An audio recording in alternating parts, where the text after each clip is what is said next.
Ok, gente. Olá, tudo certo com vocês? Como é que vocês estão? Bom, vou fazer aqui um vídeo rápido, tá? Eu não sei se vai ficar tão rápido porque é muita informação, né, que a gente precisa compartilhar sobre esse circuito do protótipo, né, do filamentador. Mas, resumindo, eu vou mostrar aqui passo a passo, bem devagar, né, na medida do possível aí, como a gente construiu esse circuito, tá? Como foi feito esse diagrama aqui do circuito, né, no Fritzing, que é o software que a gente está usando para fazer ele, e como ficou o esquemático para vocês publicarem lá no relatório, certo? No artigo, enfim, no que for. Então, primeiro, o que é o Fritzing, né? Fritzing, ele é um software de montagem do circuito lá para você compartilhar, publicar em algum tipo de documentação, algo assim, tá? De maneira mais profissional, tá? E ele é gratuito para Linux até a versão 0.9. E é justamente essa versão, que é uma versão beta, que eu estou usando aqui, tá? E por que ele é legal? Porque esse software permite que a gente possa construir os componentes que a gente vai usar, tá? Por exemplo, esses 3 componentes daqui, esses 4 na verdade, eu precisei incorporar no projeto e eles foram construídos por pessoas da comunidade. Então existem os blogs dentro do site do Fritzing, né, e o pessoal compartilha esses componentes que geralmente não vêm no core, né, desse software. Por exemplo, se a gente vier aqui em outros componentes, né, existe esse, por exemplo, da SparkFun, é uma empresa americana de componentes eletrônicos para robótica e dispositivos da cultura maker, né? Enfim, mas no core, por exemplo, a gente tem resistor, tem capacitor, existem vários tipos de transistor, tá? Interruptores, botão, e tem os outros, né? Por exemplo, o Arduino. Temos aí as diversas placas Arduino, né? Arduino BT, o Arduino Explora para construir, por exemplo, um controle de videogame, né? A gente tem aqui o Arduino Fio, nunca vi esse Arduino na verdade. Tem o Micro, enfim, e tem o Uno, né, que a gente está acostumado, né? Enfim, deve ter o Mega também. Então, tem outros, né, outros dispositivos de outras marcas aí, enfim, e dá pra gente brincar bastante aí com essas coisas, né? Mas resumindo aqui, vamos voltar para cá, tá? Para o nosso circuito, para a gente poder entender aqui como é que está rolando esse circuito aqui, tá? Primeiro, a gente consegue ver que ele não é um circuito tão simples, né? A gente está usando aqui o Arduino Uno para controlar o momento em que vai ser ativada ou desativada a resistência do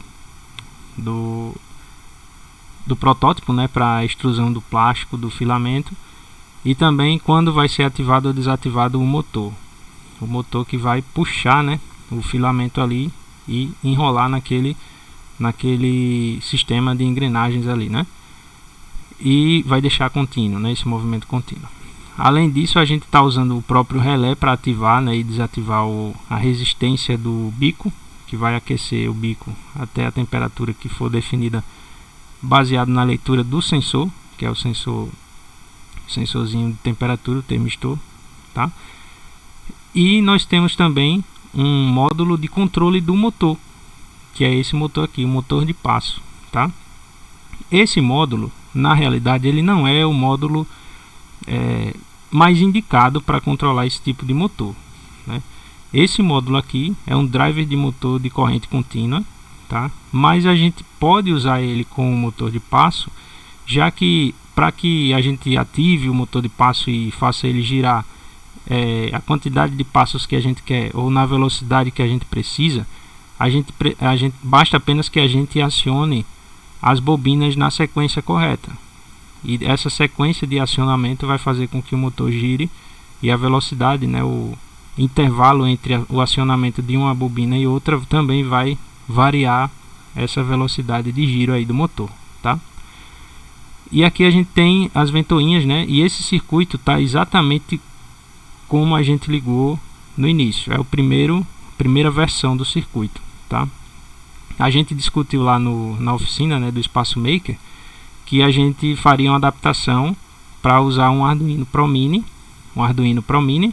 e também diminuir a quantidade de fontes de energia, né? Porque aqui a gente observa, ó, que a gente tem a entrada de fonte para o driver do motor, que vai ligar toda essa parte do motor, e a gente tem a entrada da fonte para aquecer o bico, né?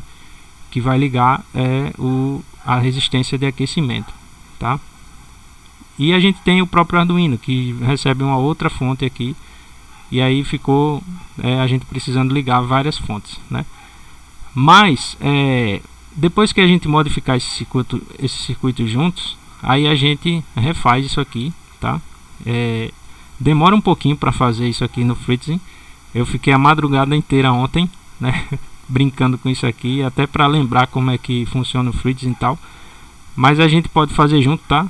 Eu instalei o Linux em um dos computadores lá do Espaço Maker, mas acabou dando problema nesse Linux. Vamos ter que reinstalar, mas a gente pode ver como é que a gente faz, tá? E aqui está o esquemático desse circuito aí, certo? Como ele vai ficar para que a gente publique no relatório, né? Aqui você vai ver que existe uma opção aqui que a gente pode automatizar como ele vai desenhar essas ligações aqui, certo? Esses fios e tal. Daqui a pouco eu mostro isso daí, tá? E esse é o arquivo que normalmente a gente coloca em um relatório, né? Em uma publicação aí mais profissional. Mas nada impede também da gente colocar uma foto, um print disso daqui, que é um pouquinho mais fácil de compreender, né? Principalmente para quem já mexe com essas coisas e trabalha com isso no dia a dia, né? Esse daqui é mais para alguém que está com mais afinidade para documentação e interpretação, e que tem um conhecimento um pouquinho mais aprofundado de eletrônica, tá? Aí vamos lá. Como é que fica esse circuito? Basicamente, como eu falei no início, a gente liga uma fonte aqui, e esse relé vai funcionar como um interruptor para ligar ou desligar essa resistência que vai aquecer, né? Do modo como a gente ligou no início, e como eu falei, está exatamente igual como a gente fez, não é uma forma segura de fazer, tá? Por quê? Porque esse relé aqui, ele está conectado no terminal comum e no terminal normalmente fechado, NC, Normally Closed, né? Então, quando a gente liga essa fonte, o bico já começa a aquecer, independentemente se ele detectou ou não a temperatura final ali, limite, tá? O bico começa a aquecer. Porque isso não é não é uma forma segura de construir esse protótipo, esse circuito? Porque acontece o seguinte, acontece que o sensor vai trabalhar no limite da temperatura máxima, de modo que ele avise, por exemplo, ao Arduino para desligar esse interruptor. Então o relé vai acabar funcionando aqui como um interruptor para desligar isso daí, né? Então, se acontecer algum problema, por exemplo, no sensor ou no Arduino, esse cara não vai disparar. E aí isso aqui vai continuar com uma temperatura alta e pode ir subindo até queimar a resistência ou algo do tipo. O que é que pode ser feito? Uma simples mudança. A gente mudar essa conexão do NC para o NA, e no código do Arduino a gente mudar a lógica de acionamento, né? Simplesmente mudar dentro do if-else da temperatura máxima, a gente modificar esse comparativo aí, tá? Por exemplo, em vez do Arduino ativar o relé quando atingir a temperatura máxima, ele sempre vai ativar, e quando chegar à máxima ele desativa, né? Lá no if-else a gente reconfigura isso daí. Aí a gente tem aqui no Arduino, tá exatamente a ligação que a gente desenhou lá, né, naquele rabisco. O relé, ele é ativado pelo pino 5, né, como vocês já viram lá no esboço. Enfim, aqui tá os motores, aliás, os pinos que vão acionar o driver para fazer o motor girar. E aqui temos também a ligação do sensor no pino analógico, tá? E aquele pino 13, que é o pino da gambiarra, né? Que a gente fez para poder usar 2 Arduinos, mas na correria a gente acabou usando só um. Então, vamos lá. Como é que vamos pelo, deixa eu ver quando é que a gente começa aqui, tá? Certo. Como é que o motor é acionado? Esse motor, galera, ele é acionado da seguinte forma. Assim como eu disse agora há pouco, tem essa pecinha aqui, o driver, né, que vai ligar cada fiozinho das bobinas do motor em uma sequência dentro do intervalo de tempo. E para fazer isso, o driver precisa dos comandos do Arduino, né? Por exemplo, a gente tem aqui do pino 8 até o pino 11, 8, 9, 10 e 11, que vão ser acionados dentro do código nessa sequência. Pode ser um for, né? E vai existir um delay, um pequeno intervalo de tempo para acionar e modificar a velocidade do motor. Aí você pode perguntar, por que a gente não liga diretamente dos pinos do Arduino no motor? Porque é o seguinte, um motor, para que ele tenha o torque necessário para poder girar com carga, né, ele precisa de mais corrente elétrica. E os pinos do Arduino, eles não conseguem fornecer uma corrente elétrica eficaz. A corrente que circula aqui nesses pinos é da ordem de miliamperes. Então são no máximo 40 miliamperes, se não me engano aqui. Se a gente forçar o Arduino para enviar ou colocar uma carga aqui que tente puxar mais corrente desses pinos, pode ser que a gente danifique o chip do Arduino, né? Então a gente precisa de um cara que vai receber esse sinal e vai gerenciar de uma outra carga essa fonte, essa corrente elétrica, e jogar para o motor. Então simplesmente esse driver vai fazer isso. Ele vai receber os comandos do Arduino e vai gerenciar essa carga para ativar essas saídas aqui no momento que for indicado por aqui, tá? Então ele vai pegar essa corrente, né, desse ponto de energia aqui, e vai jogar. Veja que o driver é ligado nela, né? A gente tem aqui o barramento menos e o mais. Isso, menos e o mais. E o driver, ele é alimentado por essa fonte. Então, o que é que acontece? O Arduino mandou acionar a bobina 1. Ele vai receber o sinal lá do pino equivalente à bobina 1 e vai mandar por essa saída acionar a bobina com a corrente necessária, separando esses circuitos aí, né? Na verdade, esse driver é uma ponte H. Ponte H, ela serve para a gente inverter o sentido de rotação de um ou dois motores de corrente contínua, tá? Mas como a gente está trabalhando aqui para acionar o motor de passo, ela não vai fazer esse papel, né? E geralmente essas ponte H ou esses drivers de motor, por funcionarem com correntes mais altas e o motor está exigindo dele, já que vai estar com a carga ali, né, trabalhando com a carga, essa peça aqui aquece bastante, tá? E aí foi por isso que a gente colocou esse cooler, né, a ventoinha aqui atrás. Essa ventoinha, assim que a gente liga o motor, ela também liga, né? Aliás, assim que a gente liga o motor, ela também liga. E lá na hora da correria, né, para deixar o protótipo funcionando, a gente também identificou que precisava refrigerar o motor, porque a carga ali para puxar aquele filamento duro do PET, né, é bem intensa, né? Aliás, precisa ser, o motor trabalha de forma bem intensa, então ele acaba dissipando ali em calor, e a gente vai ter que refrigerar esse motor com essa outra ventoinha. Onde ela é ligada? Lá no bico. Aí você pergunta, por que, Ivo, a gente ligou uma ventoinha na fonte do bico? Aqui está os barramentos, né, que vem da fonte do bico, que vai aquecer o bico, e a outra ventoinha na fonte do motor.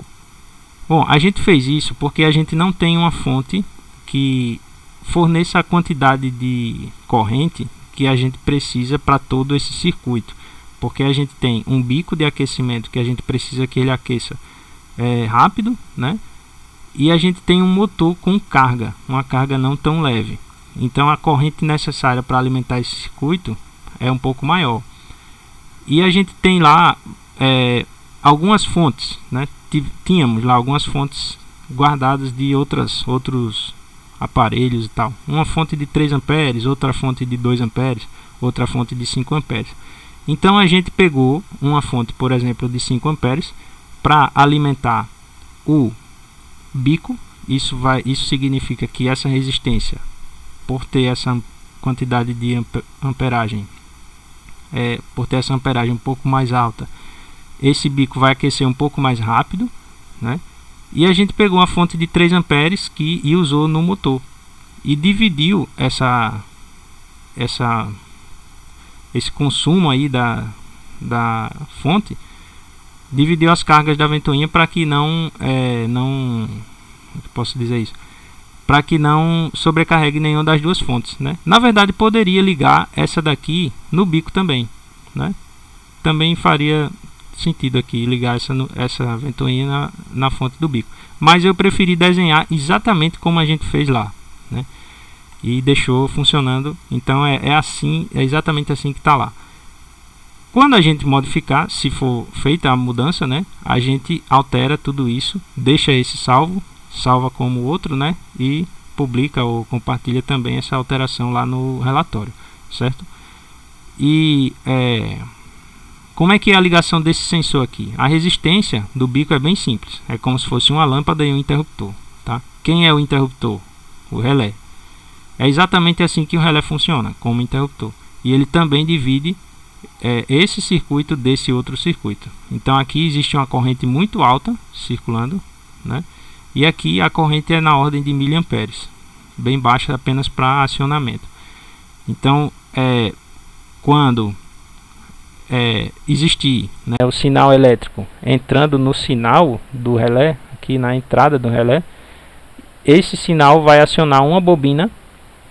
E essa bobina vai, o fluxo magnético que é gerado quando a corrente passa por ela, vai atrair a chavezinha que fica aqui dentro, exatamente como um interruptor mesmo, de modo que ela vai mudar de posição.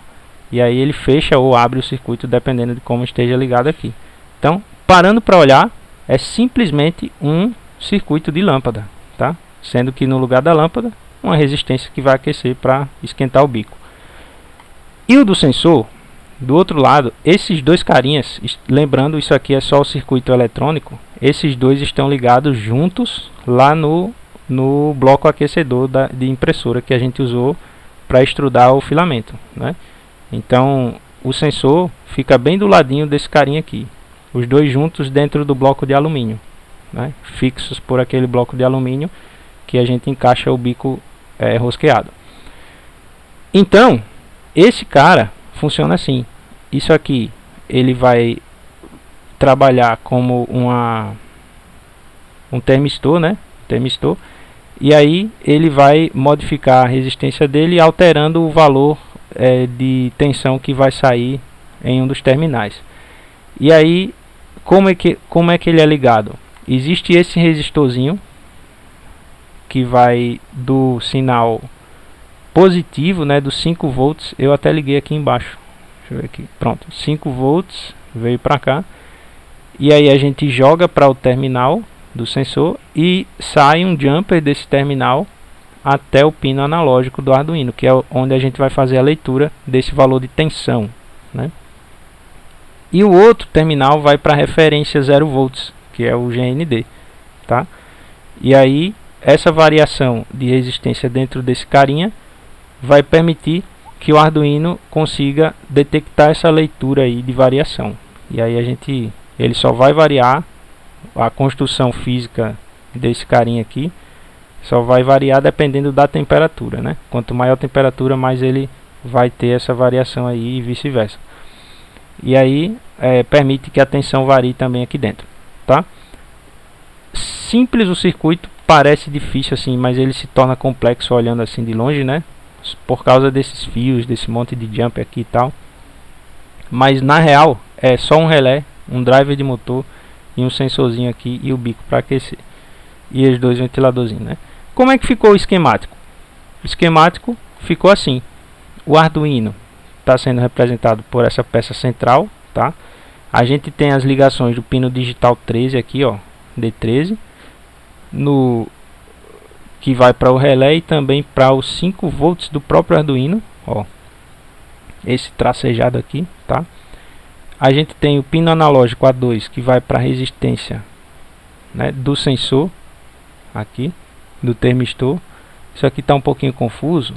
Vamos alterar a posição dele aqui, ó. Esse aqui é o sensor, tá? Espera aí. Vou mudar a posição das coisas para ficar mais fácil da gente visualizar. Vejam que eu estou mudando aqui e o que é que está rolando? Os fios estão começando a ficar todos emaranhados, né? Já estavam alguns, na verdade, esses tracejados, mas aí eles acabam ficando todos emaranhados. E como é que a gente resolve isso? A gente resolve isso fazendo aqui um roteamento dos fios. Então esse programa, o legal é isso, ele detecta onde tem fio, ele identifica lá as ligações, né, e vai analisando ali o circuito para entender qual seria a melhor ligação para poder ligar tudo. Então esse jack aqui é o jack do drive. Jack é um plug, né, o plug da fonte do drive. Eu vou colocar ele aqui mais para o lado do motor, tá? Aqui é a fonte de eletricidade, né? É isso mesmo? Não, a ventoinha, desculpa. Essa é a ventoinha.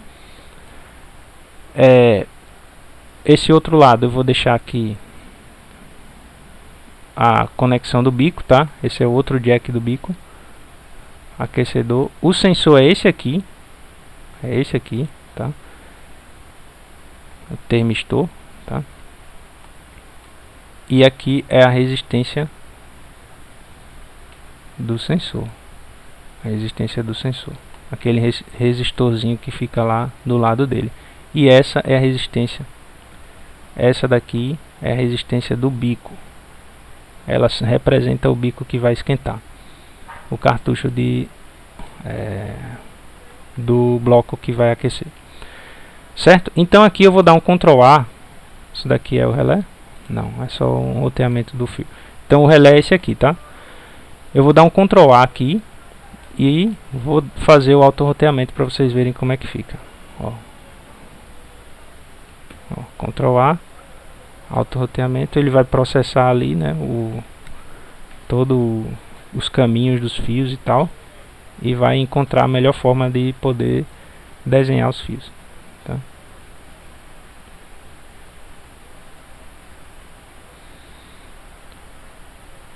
Isso daqui a gente pode compartilhar, né, essa foto ou arquivo PDF, o que for, né, ou com QR Code, ou via link, ou por uma impressão, um formato de arquivo, certo? É muito legal esse programa aqui. Eu não tive a oportunidade ainda de usar a versão paga dele, mas como a gente não está trabalhando profissionalmente, né, com isso daí, com o circuito e tal, a gente também, particularmente eu não tenho tanto interesse assim nisso, mas quem precisa, né, e quem vai a fundo aí mexer com isso, é importante, né, considerar essa opção aí de comprar, né, a licença do software. Mas por enquanto essa versão aqui para mim tá atendendo legal pra gente, né? E aí vamos ver como é que ficou aí o roteamento. Se liga aí como é que tá. Ó, ficou, ele, né, tá processando ainda.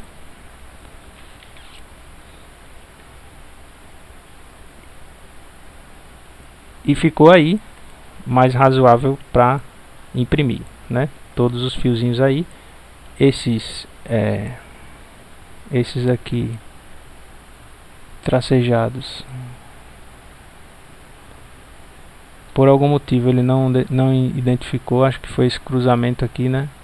Mas a gente rodando esse auto-roteamento, é interessante depois de fazer o auto-roteamento, a gente também ajudar aqui o software a fazer as ligações, né? Ele dá umas dicas aqui, ó, né? 9 não foram feitos, né? A gente pode fazer depois, certo?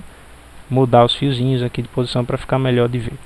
Mas esse é o esquemático e a gente manda isso para o relatório também, uma foto do outro e esse daqui, né? E basicamente, gente, é isso. Esse é o circuito. Não precisa eu explicar, né, como é que funciona o Arduino, sobre os pinos digitais que são programáveis. A gente seleciona o modo do pino, como ele vai trabalhar, se vai ser de entrada ou de saída, os pinos de energia e os pinos analógicos, né, power e analog in, né, porque isso daí já é um pouco mais simples, né, você já deve ter mostrado para vocês, tá? Então, resumindo, é isso daí, tá? E qualquer dúvida, vamos conversando e vamos também, depois de todas as feiras, né, de engenharia e tudo aí, todas as apresentações aí, vamos compartilhar isso também, né? Deixar isso público para que as pessoas também possam melhorar, tentar fazer melhorias e